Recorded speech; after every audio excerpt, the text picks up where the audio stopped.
ইতিমধ্যে এখন যাকে দেখতে পেলেন তো আজকের সে আমার কাঙ্ক্ষিত দুবাই প্রবাসী ভাই। তো সামনে দেখতেছেন একটা মোটরসাইকেল। তো মোটরসাইকেল আমার কাছে মনে হচ্ছে যে রেস নিচ্ছে হানিফের সাথে, আর আমার সাথে কোনো প্রকার আমাকে সাইড দিচ্ছে না। কিন্তু তাদের একটা বিষয় খারাপ লাগলো এটাই যে তারা হাইওয়েতে মোটরসাইকেল চালায় কিন্তু তাদের মাথায় কোনো হেলমেট নাই। তো এক পর্যায়ে যে হানিফকে দেখতেছেন প্রায় 100+ গতিতে আমি তাকে ওভারটেক করে নিলাম। তো আমার সামনে যে বাইকারটা দেখতেছেন এই বাইকটা আমার স্পিড দেখে আর আমি যথেষ্ট পরিমাণে হর্ন দিচ্ছিলাম।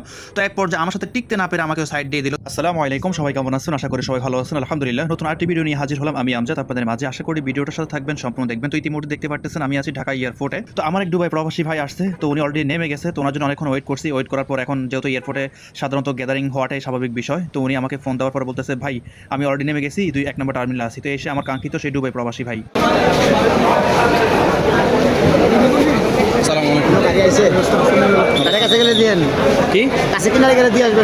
ইতিমধ্যে এখন যাকে দেখতে পেলেন তো আজকের সে আমার কাঙ্ক্ষিত দুবাই প্রবাসী ভাই। তো উনি আমার ফোনের ক্যামেরা দেখে অনেক সুন্দর করে হাই দিল।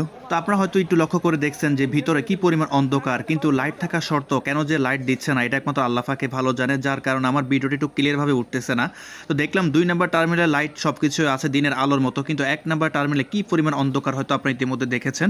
আর এখন সময়ের কথা যদি আমি আপনাদেরকে বলি, আমার এই প্রবাসী ভাই নামার কথা ছিল বিকাল 4টায় ল্যান্ড করার কথা। সেই প্রবাসী ভাই 6টার দিকে ল্যান্ড করছে, এখন বেলা বাজতেছে প্রায় সন্ধ্যা 7টা। হয়তো আপনারা ইতিমধ্যে লক্ষ্য করে দেখবেন যে ভিতরে যেখানে প্রবাসীরা দাঁড়িয়ে থাকে মালামাল নিয়ে ওইখানে লাইট জ্বলতেছে, আর বাইরে যতগুলা গাড়ি প্রবেশ করতেছে প্রবাসীদেরকে রিসিভ করতে এখানে কোনো প্রকার লাইট নাই। তো এক পর্যায়ে অন্ধকার বলতে গেলে চলে। হয়তো আমার ফোন যতটুকু দেখছেন অতটুকু ভাবে আমি ভিডিও ক্লিয়ার করার চেষ্টা করলাম। তো অবশেষে দুবাই প্রবাসী ভাইয়ের যে গাইড মালামালগুলো ছিল এগুলো একটার পর একটা আমি গাড়ির ভিতরে সেটিং করতেছিলাম। তো আমার সকল প্রকার গাইড লাকিজগুলো গাড়ির ভিতরে সেটিং করা শেষ। এখন দুবাই প্রবাসী ভাইকে নিয়ে রওনা হয়ে গেলাম সে আমার কাঙ্ক্ষিত 14 গ্রামের উদ্দেশ্যে। তো ইতিমধ্যে দেখতে পারতেছেন এখন সে ঢাকা এয়ারপোর্ট সব কিছু পার হয়ে চলে আসছে এখন ঢাকা চট্টগ্রাম মহাসড়ক হাইওয়েতে।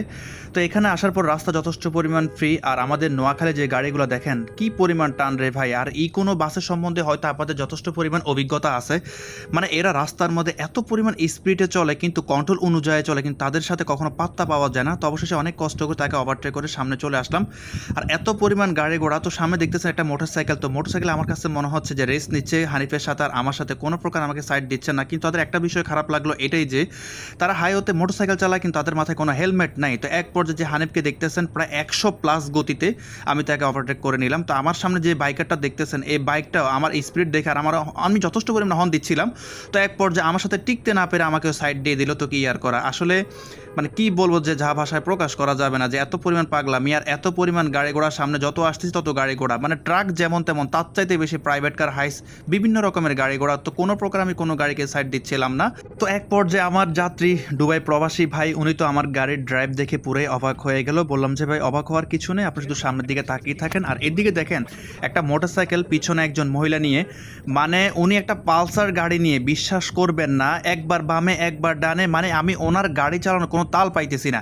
তো বিশেষ করে বাইকার ভাইদের দৃষ্টি আকর্ষণ করি, ভাই আপনারা মোটরসাইকেল চালান আর আমরা প্রাইভেট বিভিন্ন রকমের গাড়ি ঘোড়া আছে, আপনারা নিজের সাইড মেনটেন করে গাড়ি চালান। আপনারা হুট করে মাঝখানে চলে আসেন হুট করে, তো যাই কিছু ড্রাইভ করেন ঠিক আছে কিন্তু সাবধানে করবেন। তো যাই হোক ইনশাল্লাহ অবশেষে আমি সেই ঢাকা চট্টগ্রাম মহাসড়ক পার হয়ে এখন চলে আসলাম 14 গ্রাম ওনাদের গ্রামের রাস্তা দিয়ে প্রবেশ করলাম। তো এখন আমি যে বাজারটার মধ্যে আছি এটা হচ্ছে মুন্সিরহাট একটা বাজার। তো এই বাজার থেকে যাত্রী বাড়ির পৌঁছাইতে আর সর্বোচ্চ না হলে 10 মিনিট লাগবে। তো আসলে গ্রামের আঁকাবাঁকা রাস্তা বোঝেন, তো সবাই সকলে তো বোঝেন।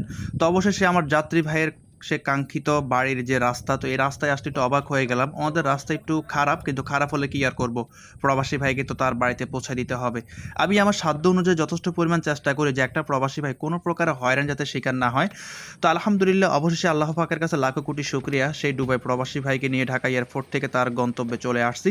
তো উনি এখন আমার গাড়ি থেকে নেমে যাচ্ছে দেখতে পারতেছেন। তো আমার ফোন, তো ওনার ছোট ছেলে আসছে ওর হাতে ফোনটা ধরাই দিয়ে তো বললাম বাবু তুমি একটু ফোনটা ধরো আমি একটু মালামালগুলো নামাই।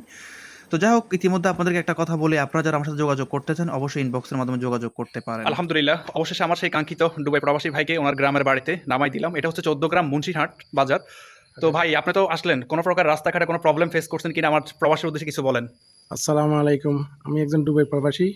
ইনশাল্লাহ আলহামদুলিল্লাহ আমি ঢাকা থেকে আমাদের গ্রামে সই সালামতে আমি পৌঁছেছি, কোনো সমস্যা হয় না। এবং আপনার প্রবাসী যারা আছেন ওনার সাথে যোগাযোগ করে এবং ঠিকমতো বাড়িতে পৌঁছে দিতে পারবো। ইনশাল্লাহ যোগাযোগ করবেন আপনারা সবাই। তো যাই হোক, ইতিমধ্যে আমার প্রবাসী ভাই কি বলছে, আমি একটু নার্ভাস। আসলে সবার দ্বারা তো ক্যামেরার মধ্যে সবাই সব কথা বলা সম্ভব হয় না। এখন রাতের বেলা, এখন রাত বেলা বাজতেছে প্রায় 10:30টার মতো, মেবি 10টা মনে হয় বাজে নাই। তো আজকে ভিডিওটা এই পর্যন্ত। যদি ভালো লাগে অবশ্যই শেয়ার করে দিবেন, আর পেজটা ফলো করে দিবেন যাতে সবার আগে ভিডিও চলে যায় আপনার কাছে। যারা ইউটিউব চ্যানেলে দেখতেছেন অবশ্যই চ্যানেলটি সাবস্ক্রাইব করে দিবেন। সকাল ভালো থাকবেন। আসসালামু আলাইকুম। আসসালামু আলাইকুম।